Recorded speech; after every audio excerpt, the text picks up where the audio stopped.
आप सभी का masterbabu.com में एक बार फिर से स्वागत है। मैं हूं स्वतंत्र कुमार। हम लोग पढ़ रहे थे ग्रेविटेशन चैप्टर, जिसमें हम लोग पहले ग्रेविटेशन और यूनिवर्सल लॉ ऑफ ग्रेविटेशन। आज हम लोग डिस्कस करेंगे थर्ड टॉपिक फ्री फॉल, और उसके बाद फिर डिस्कस करना है force of the gravitation of the अर्थ और एक्सेलरेशन ड्यू टू ग्रेविटी। तो ये तीन टॉपिक आज कवर हो जाएगा आज के वीडियो। तो लेट्स स्टार्ट फ्री फॉल।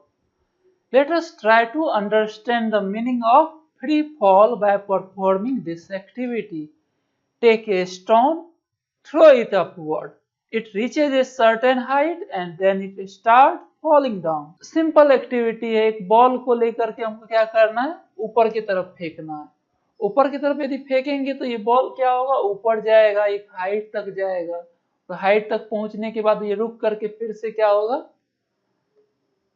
ये हाइट तक पहुंचने के बाद ये फिर से वापस नीचे आ जाएगा। तो हम लोग सीखे हैं कि अर्थ जो है attracts object towards it due to gravitational force. तो कोई भी ऑब्जेक्ट को यदि हम अर्थ पे फेंकते हैं, अर्थ से यदि हम किसी ऑब्जेक्ट को ऊपर की तरफ फेंकेंगे तो ये क्या होगा, ऊपर हमारे वेलोसिटी के कारण ये एक ऊपर तक जाएगा, लेकिन अर्थ जो है उसको अपने तरफ खींचेगा तो इसका वेलोसिटी घटते घटते यहाँ जीरो हो जाएगा, और जीरो होने के बाद फिर से वो नीचे की तरफ गिरेगा। तो ये क्यों होता है, due to the gravitational force. Whenever objects fall towards the earth under the gravitational force alone, we say that the objects are in free fall. जब भी कोई ऑब्जेक्ट अर्थ के तरफ गिरेगा, अर्थ के तरफ जाएगा, और वो इसीलिए क्योंकि only due to the gravitational force, तो हम लोग क्या कहते हैं, objects are in free fall. कोई आदमी छत से कूदता है, वो यदि वो क्या बोलते हैं, पैराशूट लगा करके कूदता है, तो उसको हम लोग फ्री फॉल नहीं बोलेंगे। हाँ, पैराशूट जब तक उसका क्लोज है, कोई आदमी सब फन के लिए, इंजॉयमेंट के लिए कभी कभी हाइट से कूदता है, तो जब तक वो पैराशूट को ओपन नहीं करता है तब तक वो फ्री फॉल होता रहता है, क्योंकि उसपे तभी सिर्फ और सिर्फ ग्रेविटेशनल फोर्स लगता है। और जो ही वो पैराशूट को ऑन किया तो फिर वो ऊपर की तरफ भी फोर्स लगने लगता है, तो उस केस में उसको फ्री फॉल नहीं बोलेंगे। फ्री फॉल का क्या कंडीशन है, there should be only one force acting on the object, that is gravitational force. Now is there any change in the velocity of falling object. Obviously किसी object को यदि नीचे की तरफ गिराते हैं तो नीचे जाते जाते उसका वेलोसिटी भी क्या होता है, बढ़ता है। While falling there is no change in the direction of motion of the object. तो गिरने के दौरान डायरेक्शन नहीं बदलता है। डायरेक्शन यदि यहाँ से गिरा रहे हैं तो वो एक ही डायरेक्शन में नीचे की तरफ जाएगा, नीचे की तरफ जाएगा। लेकिन क्या होगा, there will be change in the magnitude of velocity. Any change in the velocity involves acceleration. अब यदि velocity change हो रहा है तो उसमें क्या होगा, acceleration आएगा। Whenever an object fall towards the earth, and acceleration is involved due to the earth gravitational force, and this acceleration is called acceleration due to gravitational force of the earth, or the acceleration due to gravity. कोई पूछेगा what is free fall, तो उसका definition यहाँ पे आपको देख रहे हैं, यहाँ पर कलरफुल टेक्स्ट में है। और इसी तरह यदि कोई पूछेगा what is the acceleration due to gravity, तो उसका डेफिनेशन आपको देना है, whenever an object falls towards the earth, an acceleration is involved, and that acceleration is involved due to the gravitational force, or this acceleration is the called acceleration due to the gravity, and it is denoted by ji. Acceleration due to gravity को जी से denote करते हैं, और उसका unit जो है same unit होता है जो कि एक्सेलरेशन का होता है, और वो क्या होता है, metre per second square. Acceleration due to gravity का ये यूनिट हो गया। Now we know that the from second law of motion, force is the product of mass and acceleration. Second law क्या कहता है, F equal to m into a. यदि previous activity में यदि मास स्टोन का m था, we already know there is a acceleration involved in the falling object due to the gravitational force, and it is denoted by g। जो stone को फेंके थे उसका मास m है, तो उस पे कौन सा फोर्स लग रहा है, ग्रेविटेशनल फोर्स लग रहा है, और उसके कारण जो एक्सेलरेशन होगा वो क्या होगा, एक्सेलरेशन ड्यू टू ग्रेविटी, और वो क्या होगा, g होगा। Therefore, the magnitude of the gravitational force F will be equal to product of mass and the acceleration due to the gravitational force. तो F is equal to हो जाएगा mg. And also we have learned this ये क्या है, एक और पहले से gravitational law of gravitational force का जो है उसके हिसाब से F इज इक्वल टू क्या आया था, Gmm/d²। यदि ये दोनों को इक्वेट करते हैं तो क्या हो जाएगा, mg is equal to Gmm/d², और यहाँ से mm कैंसिल हो जाएगा, तो यहाँ से हमको g का वैल्यू आ जाएगा Gm/d²। तो ये g का वैल्यू हम लोग आराम से फाइंड कर सकते हैं, Gm/d² वैल्यू सब्स्टिट्यूट करके। और यहाँ पर m क्या है, m is the mass of earth जो कि फिक्स है, d is the distance between the object and earth, d क्या है, ऑब्जेक्ट और अर्थ के बीच का डिस्टेंस है। तो यहाँ ऊपर वाला टर्म कांस्टेंट हो गया, लेकिन d का वैल्यू क्या होगा, चेंज होगा, डिपेंड करेगा ऑब्जेक्ट कहाँ पे है, अर्थ से कितना डिस्टेंस पे है। Let the object be on or near the surface of earth and that distance d in equation 3 will be equal to r, that is radius of the earth। ये कोई ऑब्जेक्ट जो है यदि अर्थ पे रखा हुआ है, ये अर्थ है, ऑब्जेक्ट या तो यहीं पे रखा हुआ है, इसके एकदम नजदीक है, एकदम नजदीक भी है, तो भी ये डिस्टेंस को, सेंटर से डिस्टेंस को r के बराबर लेंगे। r क्या है, रेडियस ऑफ अर्थ। जब नजदीक रहेगा, काफी क्लोज रहेगा अर्थ के, इवन यदि 1 किलोमीटर भी लेते हैं अर्थ पे, तो रेडियस ऑफ अर्थ होता है 64,000 किलोमीटर, तो उसके कंपेयर में ये 1 किलोमीटर नेग्लिजिबल है, तो इस कारण जो है हम d को r के बराबर लेंगे। Thus for object on or near the surface of earth g will be equal to, अब फिर से यदि इक्वेट करते हैं mg is equal to Gmm by यहाँ पर d के बदलाव क्या लेंगे, r लेंगे, फिर से m कटेगा, तो इस केस में g का वैल्यू क्या आ जाएगा, Gm/r²। इस केस में g भी कांस्टेंट है, m भी कांस्टेंट है, और रेडियस ऑफ अर्थ भी कांस्टेंट है, तो इस g का वैल्यू फिक्स होगा। The earth is not a perfect sphere as the radius of the earth increases from the pole to the equator, the value of g becomes greater at the poles than the equator। तो हमारा ये g का value fix कब होगा, जब हम r को constant मानेंगे तब। यदि r को हम परफेक्ट स्फीयर नहीं मानेंगे, उसका एक्चुअल शेप यदि कंसीडर करेंगे, तो क्या बोल रहा है, radius of the earth increases from pole to equator, pole पे रेडियस कम रहता है और इक्वेटर पे रेडियस ज्यादा रहता है। तो सपोज कीजिए ये देखिए, इसमें क्या है, पोल के पास जो है, पोल के पास ये वाला रेडियस जो है, ये वाला रेडियस सपोज करो ये r डैश है और ये वाला r है, तो ये पोल हुआ, नीचे भी यहाँ ऊपर नॉर्थ पोल और नीचे साउथ पोल, और ये वाला पोर्शन को क्या बोलते हैं, इक्वेटर बोलते हैं। इक्वेटर के पास रेडियस जो है r जो है वो ज्यादा होता है पोल के रेडियस में, तो क्या होगा, g का वैल्यू कैसे डिपेंड करता है, r से इनवर्सली प्रोपोर्शनल। तो यहाँ पर r ज्यादा है इक्वेटर पे, तो g का वैल्यू क्या होगा, कम होगा इक्वेटर पे, और यहाँ पर r डैश जो है वो कम है, तो g का वैल्यू ज्यादा होगा। तो पोल पे g का वैल्यू ज्यादा होगा और इक्वेटर पे g का वैल्यू कम होगा, तो g एट पोल क्या होगा, greater than g at equator. क्यों होगा, क्योंकि रेडियस एट पोल क्या है, पोल पे रेडियस जो है वो कम है रेडियस एट इक्वेटर, तो इस कारण g से तो इनवर्सली रिलेशन है r का, तो ये पोल पे मेरा g का वैल्यू ज्यादा होता है। ये सब तो एग्जैक्ट शेप कंसीडर करेंगे तो होगा। For most calculation we can take g to be more or less constant on or near the earth. तो हम लोग अपने कैलकुलेशन के लिए, न्यूमेरिकल के लिए सिंपल करके इसका कांस्टेंट वैल्यू लेते हैं। For the object far from the earth the acceleration due to gravitational force of earth is given by the equation 3। Equation 3 क्या था, g is equal to Gm/d²। यहाँ पर r के बराबर नहीं होगा, बहुत ज्यादा डिस्टेंस रहेगा, मान के चलो ये अर्थ है और ऑब्जेक्ट सिग्निफिकेंट डिस्टेंस पे है, तो ये जितना डिस्टेंस है उतना ही उसी के इसके कंपेयर में यदि ये चीज नेग्लेजिबल नहीं होगा तब हमको ये फॉर्मूला यूज करना पड़ेगा। यहाँ डी क्या है, ये दोनों चीज के बीच का डिस्टेंस होगा।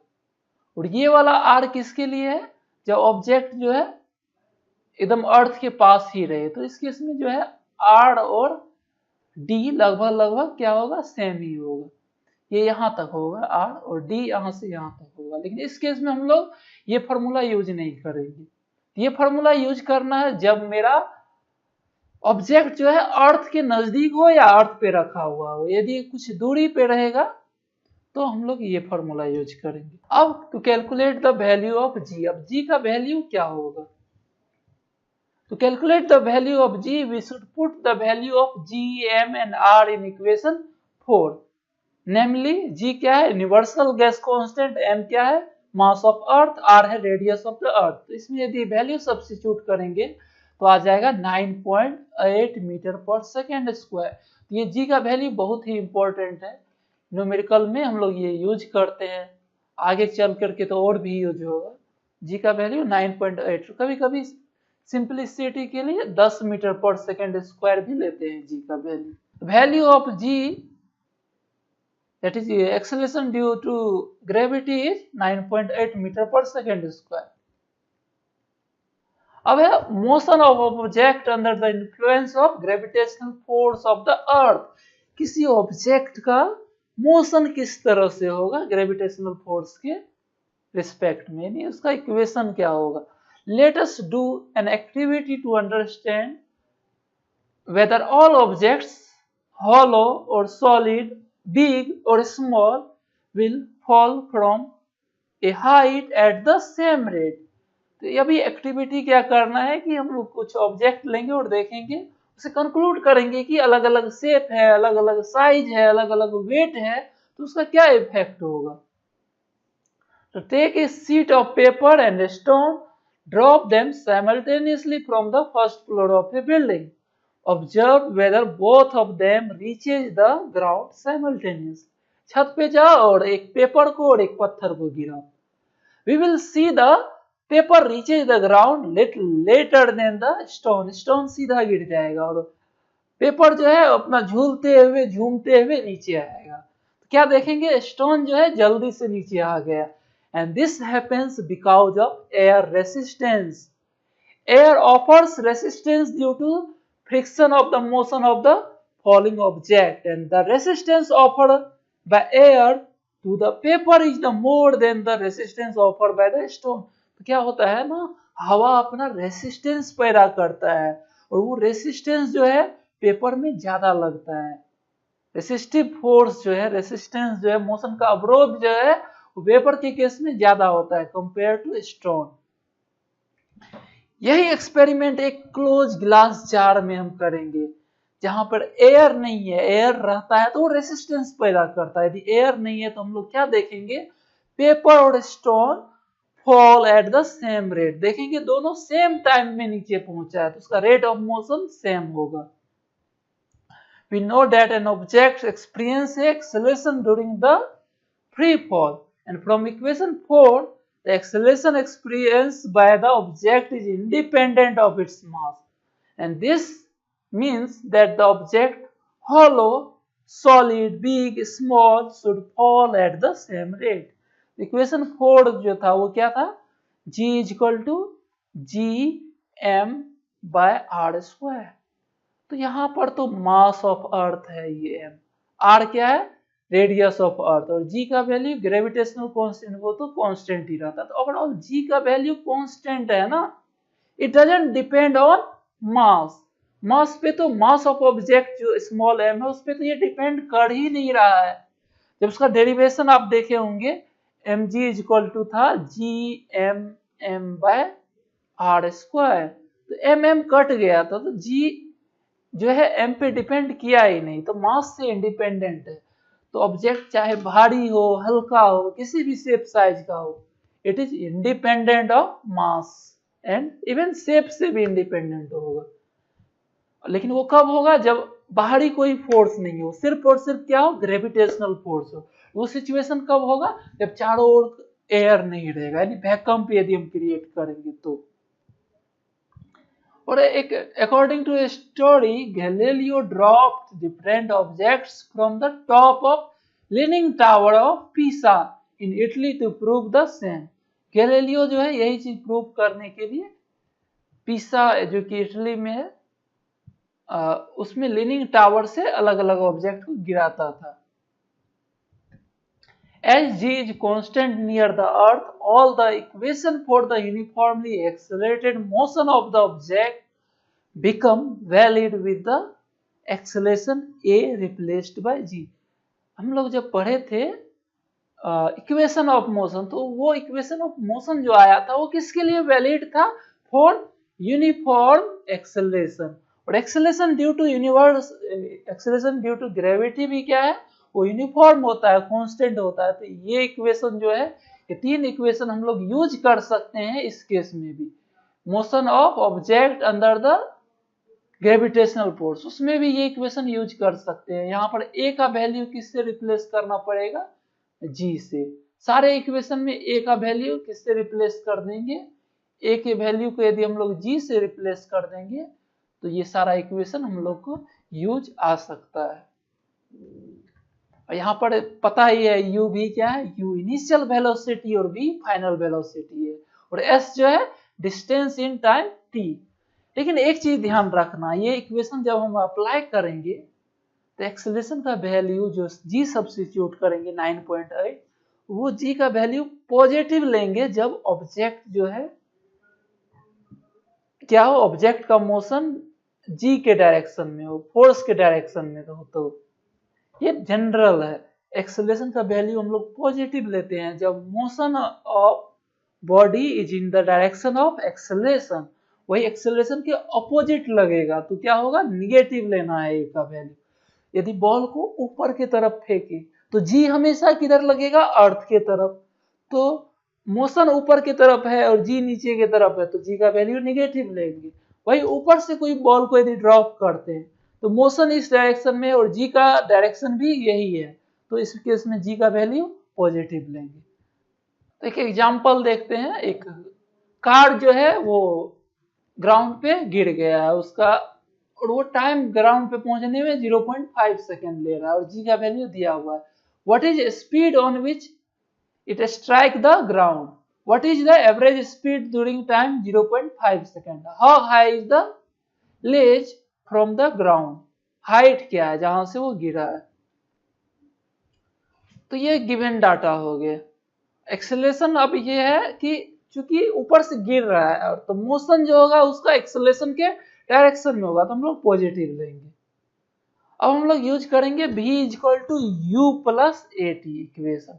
पहला क्या है, स्पीड पूछ रहा है ना, स्पीड क्या होगा जब ग्राउंड पे गिरेगा, तो v equal to u plus a T.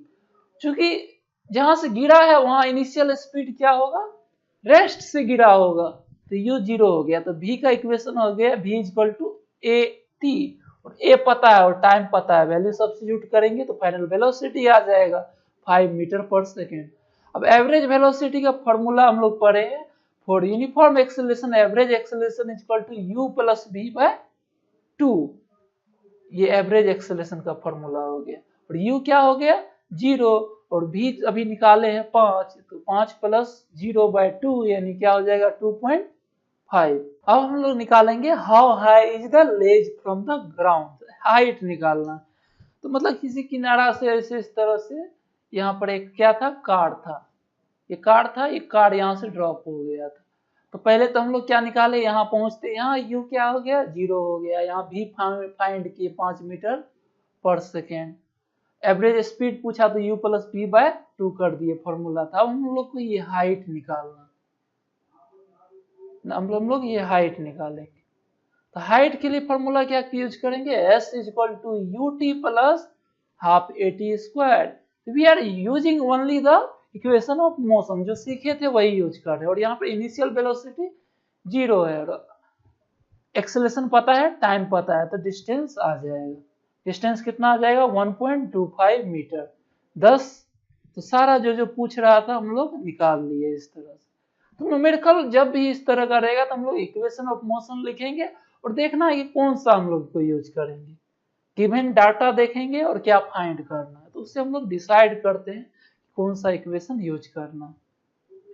Next numerical है, an object is throne vertically upward and rises to 10 meter. Calculate the velocity with which the object was thrown upward and the time taken by the object to the reach the height. यहाँ से एक ball को फेंके तो ऊपर जा करके यहाँ पे मैक्सिमम हाइट जाएगा। पहले तो पूछ रहा है कि यहाँ पर किस वेलोसिटी से फेंके थे, और फाइनली इस मैक्सिमम हाइट पे क्या हो जाएगा, वेलोसिटी 0 हो जाएगा। पूछ रहा है the time taken by the object to the reach highest point, तो ये हाईएस्ट पॉइंट पहुंचने में उसको टाइम क्या लगा है, तो ये दो चीज पूछ रहा है। तो ये तो गिवन डाटा हो गया। और इस केस में चूंकि मोशन ऊपर है और जी का वैल्यू, एक्सेलरेशन किधर लग रहा है, एक्सेलरेशन नीचे की तरफ, जी जो है हमेशा अर्थ की तरफ लगता है, तो ये दोनों अपोजिट है, तो जी का वैल्यू यहाँ पर हमको निगेटिव लेना पड़ेगा। फिर से हमको भी निकालना है, हम लोग यूज करेंगे v square is equal to u square plus 2as। और फाइनल पॉइंट पे क्या हो गया, क्योंकि ऑब्जेक्ट मैक्सिमम हाइट पे 0 वेलोसिटी होगा और इनिशियल वेलोसिटी मेरा जो है वो निकालना है, और a का वैल्यू पता है 9.8 और s भी पता है, तो इसमें वैल्यू सब्स्टिट्यूट करने से हमको u आ जाएगा। तो u का वैल्यू सब्स्टिट्यूट करेंगे तो 196 मीटर पर सेकेंड आ जाएगा, नहीं 196 जो है यू स्क्वायर आएगा और u का वैल्यू 14 मीटर पर सेकेंड। अब नेक्स्ट है टाइम पूछ रहा है, तो v equal to u plus a t. अब इसमें v और u का वैल्यू सब्स्टिट्यूट करेंगे और a का सब्स्टिट्यूट करेंगे, तो t अननोन है, वो t का वैल्यू सब्स्टिट्यूट करेंगे तो t का वैल्यू आ जाएगा। तो इस तरह से जो पूछ रहा है हम लोग निकाल लें। तो अभी हम लोग जो पढ़े फ्री फॉल, उससे दो क्वेश्चन है, what do you mean by free fall, what do you mean by acceleration due to gravity, इसका डेफिनेशन लिखा है एकदम, तो ये आप लोग क्वेश्चन कर पाइएगा। तो नेक्स्ट चैप्टर में हम लोग नेक्स्ट वीडियो में मिलेंगे, मास एंड वेट जो कि न्यू टॉपिक है, उसको डिस्कस करेंगे। तो इस तरह से हम लोग आज देखे क्या, इसमें हम लोग देखे मोशन क्या होगा, मोशन किसी ऑब्जेक्ट का ग्रेविटेशनल फोर्स के इन्फ्लुएंस में क्या होगा, एक्सेलरेशन ड्यू टू ग्रेविटी देखे, उसका रिलेशन हम लोग डिराइव किए, क्या होगा जी का फॉर्मूला। तो ये सब सारा चीज आज हम लोग डिस्कस किए। तो मिलते हैं नेक्स्ट वीडियो में, तब तक के लिए आप सभी को ये वीडियो देखने के लिए धन्यवाद।